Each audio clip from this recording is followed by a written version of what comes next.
Broadcasting from the business capital of the world, this is the Podcast Business News Network. And we are back here with Dr. Maureen E. Hosier. She, of course, is a clinical psychologist helping so many people in the Los Angeles, California area. Welcome back to the show today. How are you? I'm good. Glad to be here. Thanks. Well, glad to see you. I'm doing well. Thank you. Happy to be here in New York. Change of seasons coming. Kids go back to school. So I'm extra happy for sure. Excellent. Okay, good deal. Great. So tell us a little bit about yourself, what you do. And I know, as always, we're going to have a good conversation because you always get into something that's really piquing people's minds. And if you guys are listening, don't forget to contact her. It's Maureen Hosier. It's phd.com, and spell that for us, MaureenHosier, phd.com, right? Right. Except that it's best to call me probably or email me. Perfect. So that's 310-210-6772. And my email is Maureen, my name with 3 R's and 3 E's. So it's MaurRREEEN @yahoo.com. Beautiful. All right, let's get started. I know you focus a lot with your clients. It's about relationships, right? As a clinical psychologist, is that mostly the dynamics you're dealing with? And relationships span so many different types of relationships. Would you mind explaining? I don't see it that way. It doesn't expand. Maybe the outside of things looks, a lot of different relationships styles and that kind of thing, but relationships are relationships. How do we relate with one another, and how do we get through the hard parts? Which many people find very difficult. And I think the easiest way for people to try to get through the hard parts is somebody has to win and somebody has to lose. Now, they don't look at it that way, except maybe the loser. True. Okay. But the winner, I don't think probably thinks about it, just needs to win. But what I'm talking about there is an authoritarian relationship. And that means somebody's in charge and somebody's not in charge, doesn't have the equal position of the person that's on top. And there are a lot of relationships like that. So someone is giving up themselves to make the relationship work. And they may be in deep emotional pain making the relationship work. And or they're fighting about it clearly between them. It's kind of all the same. It's just, how do you get in there? And how do you help people do something different that I think we're just wired to need to be on top, all of us. Yeah. And the big part, I was working with a couple last night, and it's still with me, because they were both in so much pain in not being heard by the other. And to me, that's the basis of the difficulty in every relationship. You can see we're having difficulty with that between people, we're having between states, between governments, between it isn't that we focus on all of us making it work for all of us. We tend to focus on who has the power, and then the rest have to go in that direction, which means they have to give up themselves. So they're unhappy. they're not feeling heard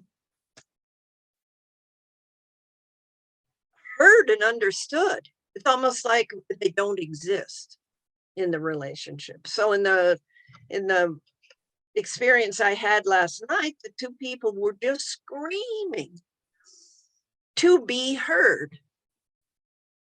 and by the other and by me, and trying to get in there and have them stop that. Then I have to become the one with the power and get it stopped. But I don't know if that means that they're listening. Mm-hmm. It's still so, and I wasn't really able to do that last night. I wasn't able to feel helpful to them.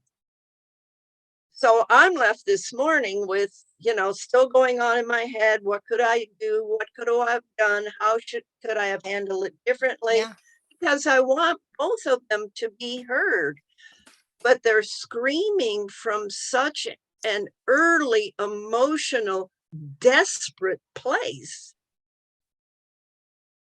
And that's to be heard. That means to me, they weren't heard as children at all.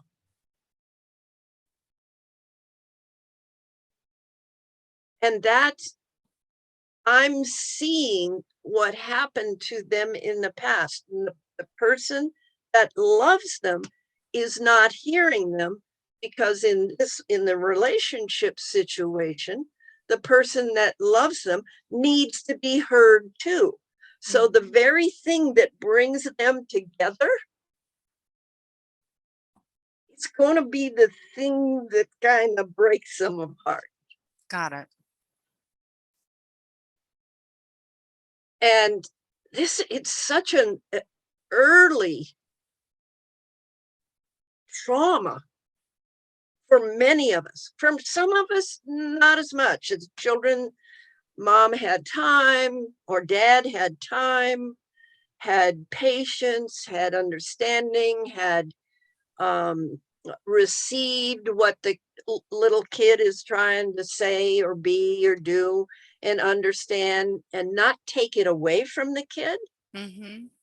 Not try to change behavior like you're to do what I say, but understanding why the kid's doing what they're doing. Mm-hmm.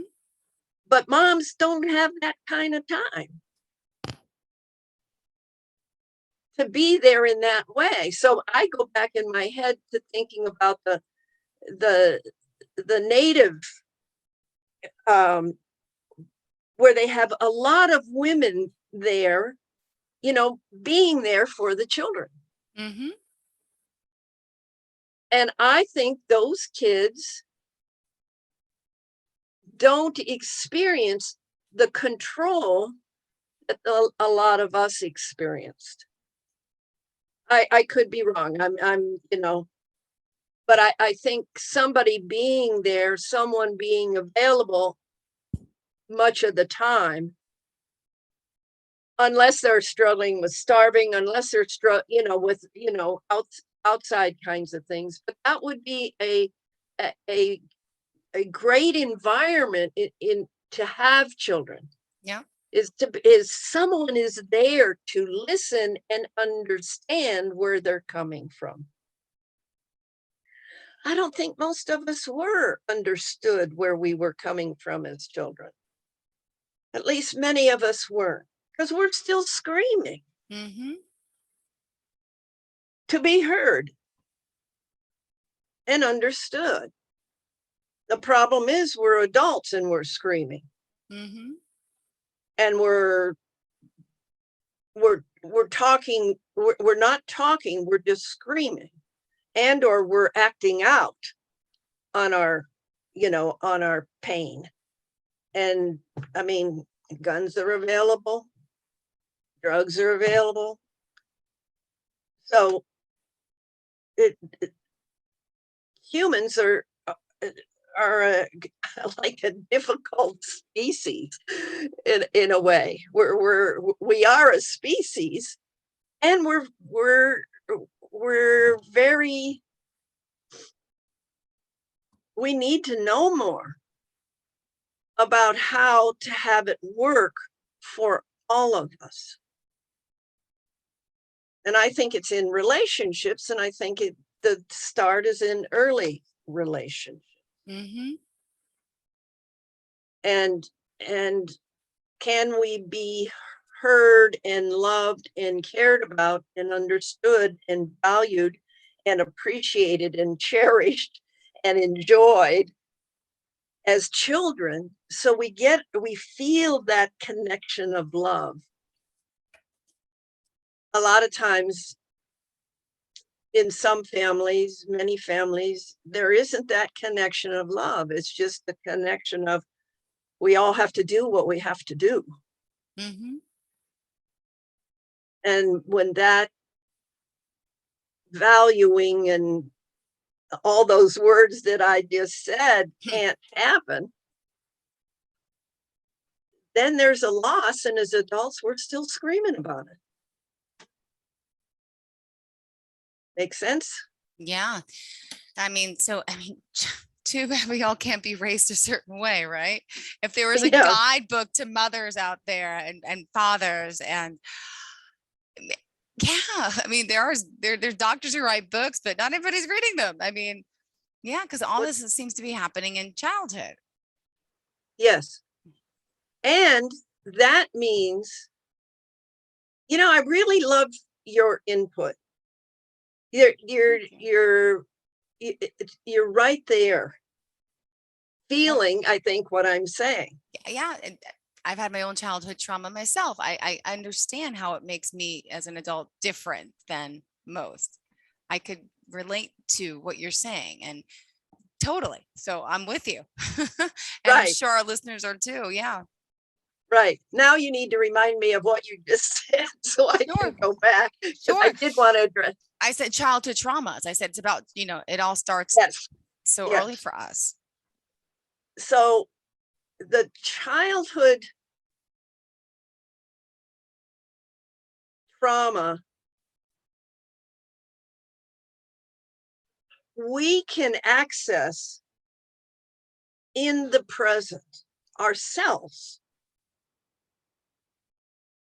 And I think people who deal with relationships and a lot of wise YouTube people are really beginning to understand that we can connect our emotional reactions Mm-hmm. with the past. So when we emotionally react, we really are the child at that time.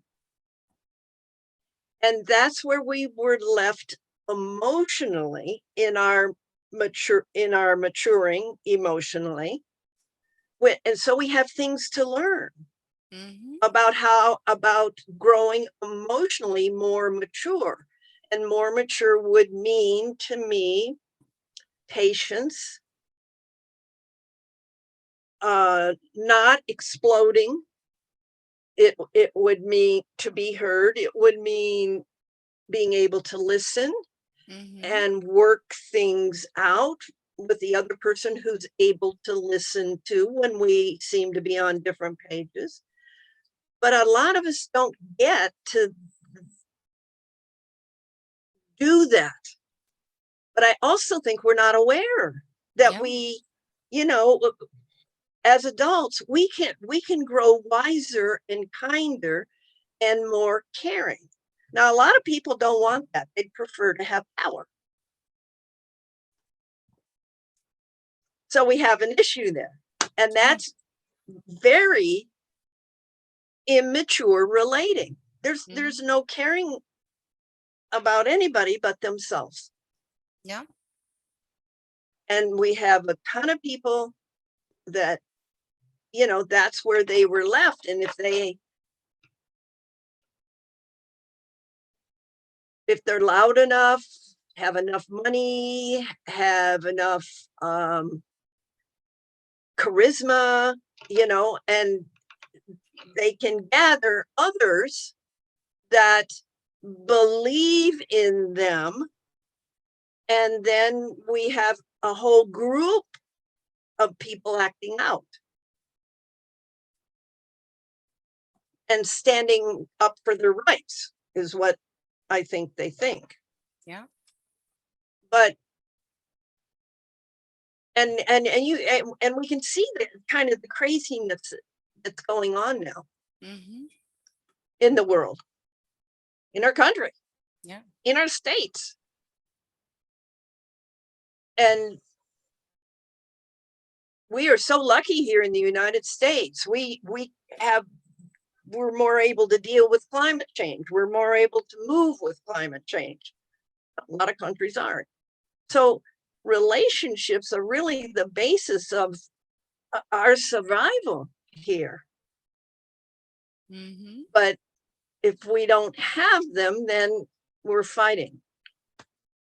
And I don't see any other way at this point. I don't know how to get a whole group of people to, want to grow up.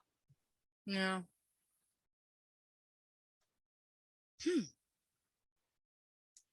So how do you change the world? It's a big thing. Oh, it's huge. It's global. It's everyone, everything.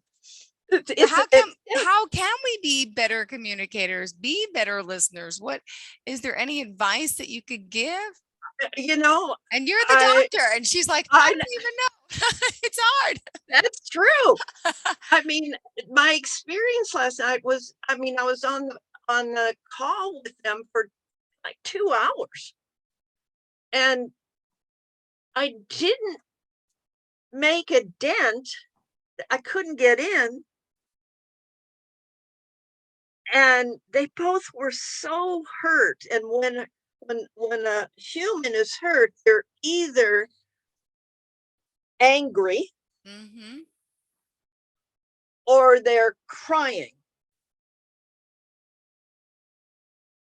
And each of them desperately needing to be heard.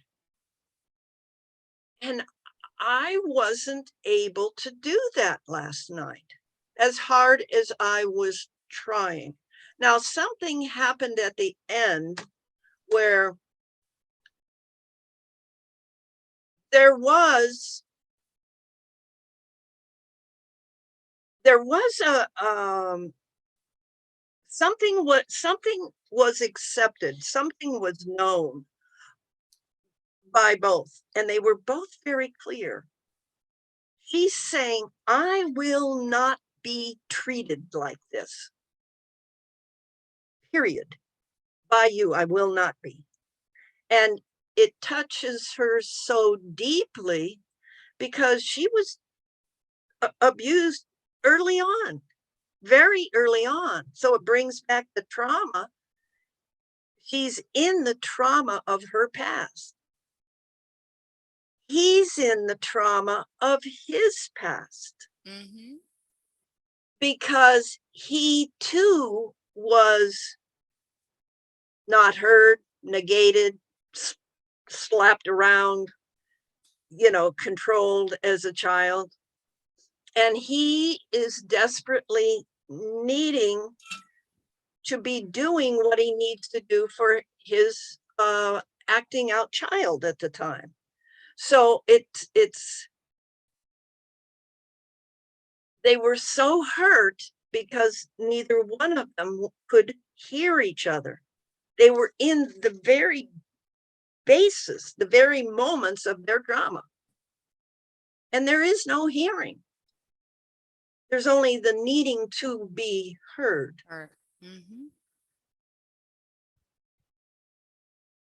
I think, like, when I speak to them next, we'll be able to talk and go forward with it, I think.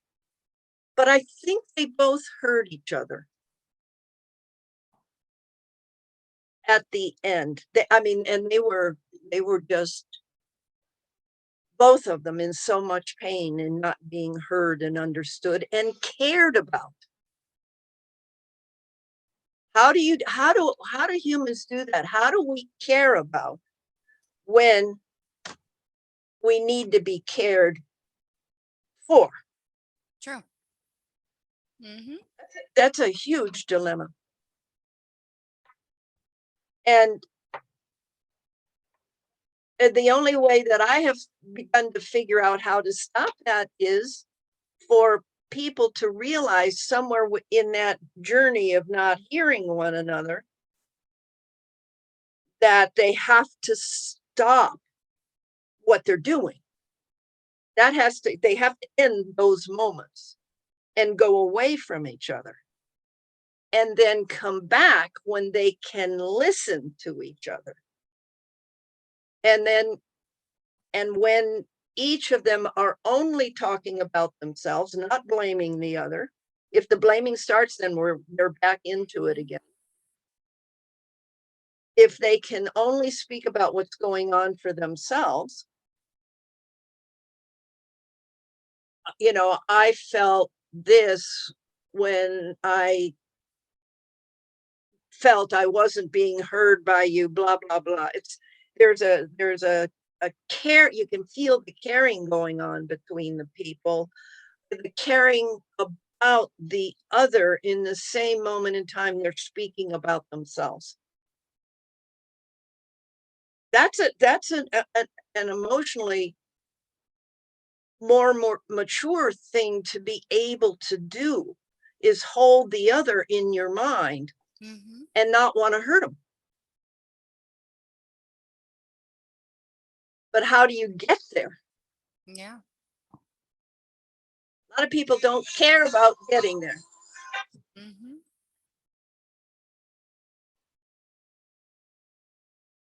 So I'm some days I have like this, I get to feel pretty hopeless.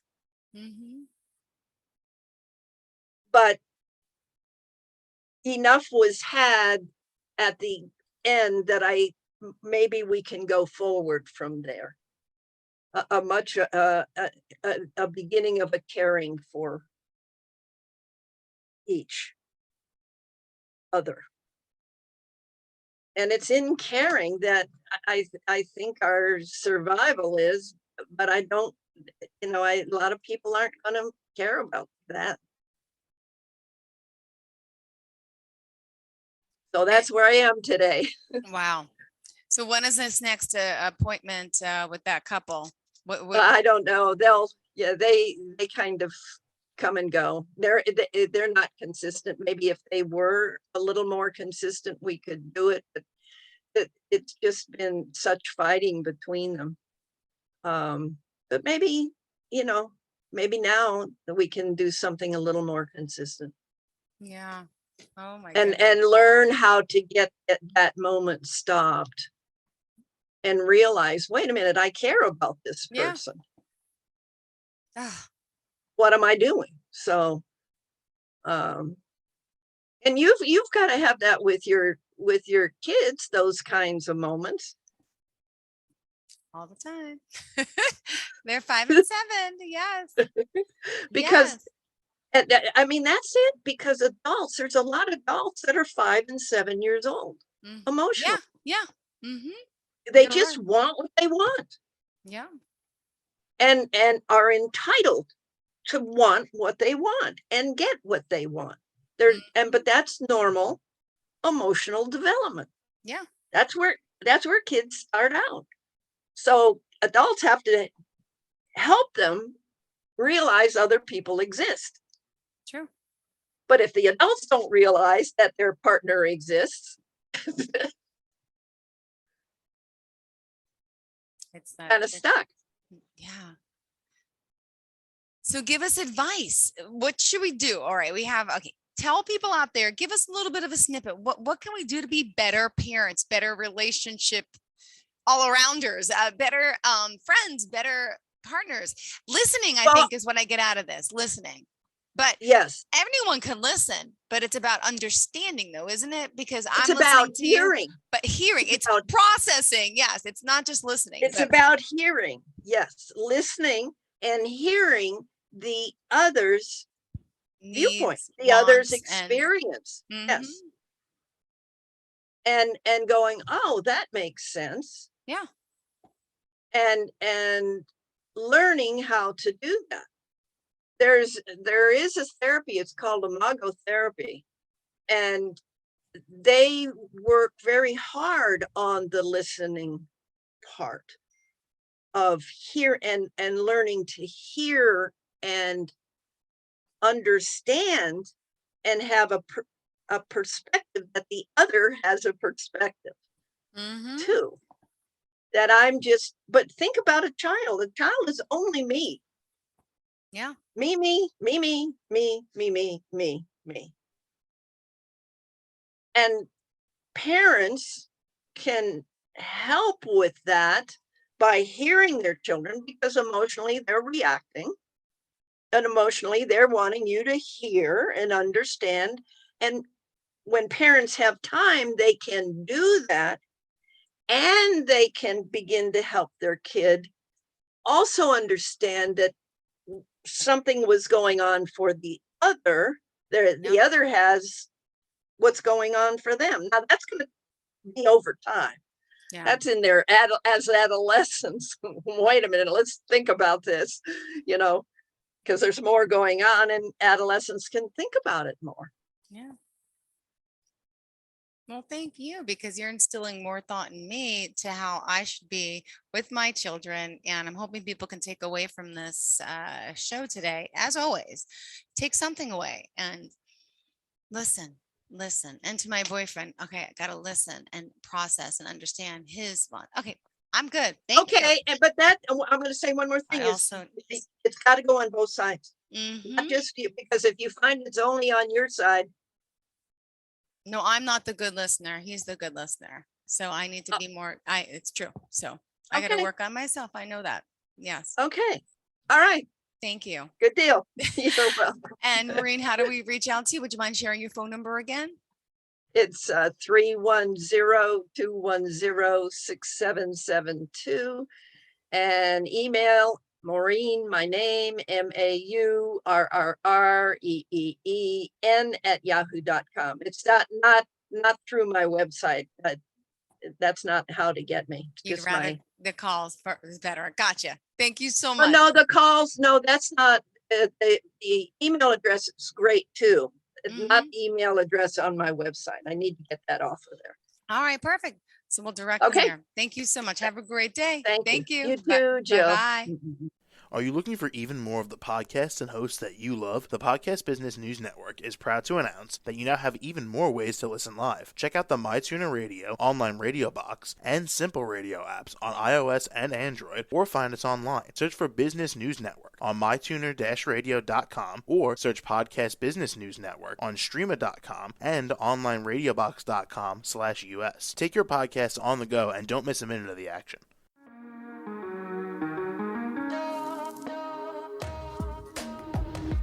Broadcasting from the business capital of the world, this is the Podcast Business News Network. For nearly 2,000 severely injured veterans, everyday life has become filled with barriers. Day-to-day simple tasks can become pretty daunting. I have to carry my chair up 2 flights of steps or have somebody do it for me. What scares me the most is just the falling. When I'm struggling with my house, I think, to have that one great barrier just knocked down, it's crucial. Home for Our Troops is a wonderful nonprofit that builds a mortgage-free, fully adaptive, handicap-accessible house. And there's no catch. It'll be our very first home that we've ever owned. This is a game changer. This is where your life begins again.